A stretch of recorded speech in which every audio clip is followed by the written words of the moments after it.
Cacá, eu queria que você explicasse para a gente qual é a tua percepção a respeito dessa mudança, que vai ser uma mudança profunda, que o Tribunal Superior Eleitoral vai sofrer agora, né? A presidência, sobretudo, deixará de ser do ministro Alexandre de Moraes e passará para o ministro André Mendonça.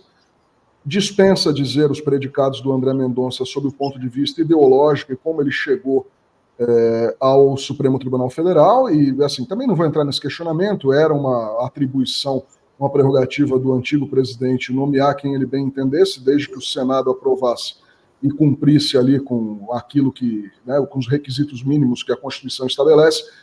Mas eu queria saber de ti, que tem bastante vivência nesses tribunais superiores, né, eu queria saber de ti o que você espera com essa mudança. A gente parece que já vê alguma coisa aí acontecendo de forma diferente do que era esperado, como foi no caso da última semana, aliás, dessa semana, do começo da semana, o julgamento do senador Saif, né, que acabou, o voto do relator mudou, etc. e tal. Eu queria saber de ti o que você espera dessa mudança no TSE e como isso deve impactar, se é que vai impactar, na tua visão, os processos que correm na corte, sobretudo relacionados aí à extrema-direita. Olha, vai haver um impacto natural, né? O TSE é um tribunal que tem um componente político, até porque julga as questões relativas às eleições, tem um componente político muito forte.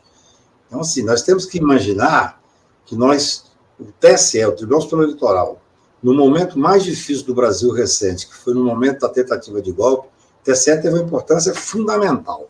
O ministro Luiz Roberto Barroso era presidente do TSE, é um ministro comedido, um liberal, um homem extremamente culto, né, em matéria de costume, do meu ponto de vista, um excelente ministro, mas tenho reflexões a fazer com ele em relação ao direito penal e tal, mas ele foi muito firme na condução do TSE. Tanto é que naquela época, Henrique, aconteceu algo que eu nunca vi em lugar nenhum no mundo, e no Brasil nunca tinha acontecido. Os 7 ministros do TSE assinaram uma notícia-crimes contra o presidente da República, contra o Bolsonaro, que estava fustigando imediatamente, todo dia, com muita virulência, especialmente o Tribunal Eleitoral. Quando eu vi essa notícia, o jornalista me ligou, eu falei, não, acho que você está errado, o tribunal não apresenta notícia-crimes, que nunca tinha existido. Mas não, apresentou. Isso também é uma maneira de politizar. A resposta ao fascismo naquele momento foi uma politização necessária, ainda que uma politização baseada na Constituição, seguramente, no direito necessário que nós tínhamos de manter o Estado Democrático de Direito. Agora, como nós avançamos um pouco no enfrentamento, repito, não avançamos como deveria ter avançado. É hora de fazer o relatório dos inquéritos principais, de denunciar Bolsonaro, generais e financiadores, para que a gente possa mudar a página dessa história.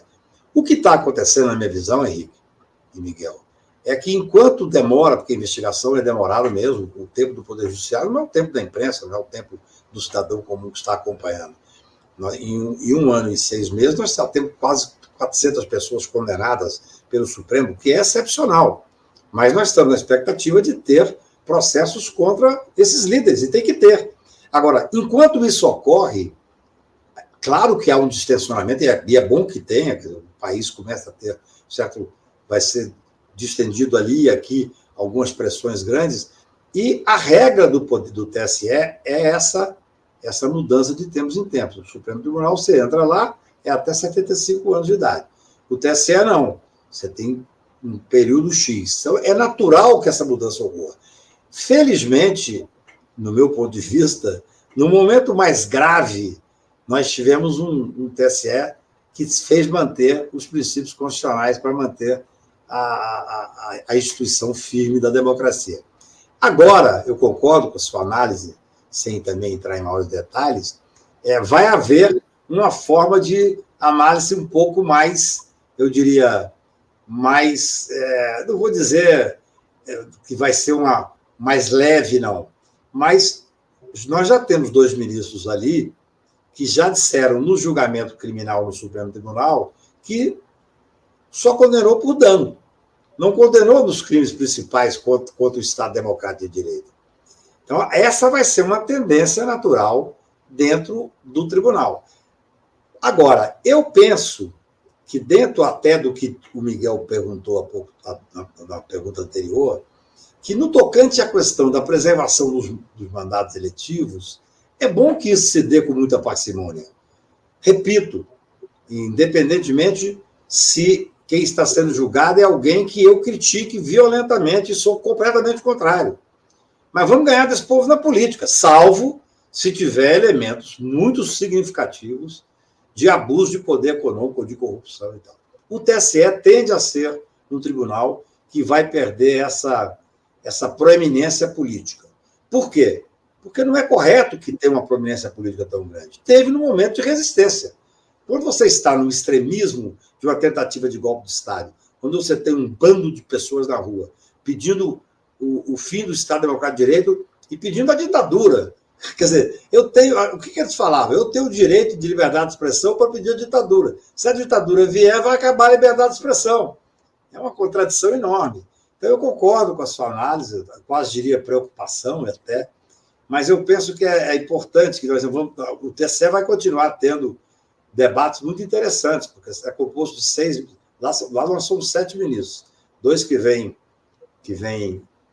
da advocacia, são ministros indicados pelo ministro Alexandre de Moraes, que à época era quem indica o presidente da República, mas o Tribunal Eleitoral tem uma tradição de que o presidente do tribunal tem uma força muito grande na indicação desses 2 ministros e tal. Então, a composição do TSE é uma composição hoje que eu diria que pode nos surpreender positivamente. Embora, talvez, você tenha razão, não tenha aquela força de fazer... Até porque talvez não tenha mais a necessidade de fazer. Entendeu? O ministro Alexandre, aqui honrando todas as minhas homenagens, é o ministro que foi mais importante nesse período da história do Brasil, que realmente, com a coragem, com a competência enorme, conseguiu sustentar a estabilidade democrática. Mas é até bom que ele saia um pouco de cena também. Porque não dá para concentrar tudo nas mãos do Alexandre. Eu até brinco que, por falta de sorte, até o caso da Marielle caiu com ele. Porque poderia ter caído com outro ministro que ali, inexoravelmente essas pessoas seriam responsabilizadas, porque é um crime que chocou o mundo inteiro. Mas caiu com ele. Então, para quem está de fora, Henrique, parece que só existe o ministro Alexandre do Supremo Tribunal Federal, entendeu? Então, é até bom que a gente tenha essa divisão de poderes. E é a regra, é assim que se dá, porque lá é de tanto e tanto tempo. Você fica tantos anos, sai e entra outro. É uma sequência. Você já sabe qual vai ser o próximo ministro. Mas eu confio que nos casos mais graves, especialmente naqueles que diz respeito a 8 de janeiro, nós não teremos nada diferente do que está acontecendo. Até porque, é bom que se diga, acima do Tribunal Superior Eleitoral, nós temos o Supremo Tribunal Federal, porque os processos acabam quando julgados pelo Supremo Tribunal.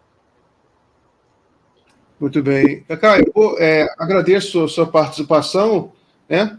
Você já ficou bastante tempo com a gente aqui, não quero abusar aí da sua boa vontade. Quer fazer algum comentário final?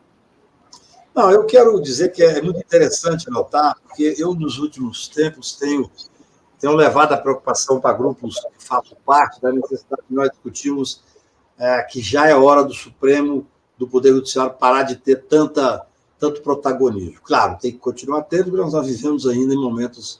Mas é muito interessante ver que a sua fala, Miguel, e a fala do Henrique, elas vêm demonstrando também uma preocupação com essa reflexão. Eu acho que o Judiciário cumpre ainda um papel fundamental. Vai cumprir a vida inteira, mas cumpriu com muita proeminência durante a resistência à tentativa de ditadura, mas eu já estou louco para começar a criticar o Alexandre, começar a criticar o Supremo Tribunal. Eu já não aguento mais estar sempre defendendo o Poder Judiciário. Eu acho que a normalidade vai acontecer quando você me chamar aqui e eu vier aqui dizer dos abusos e tal, que é o que eu fiz a vida toda. Obrigado a vocês.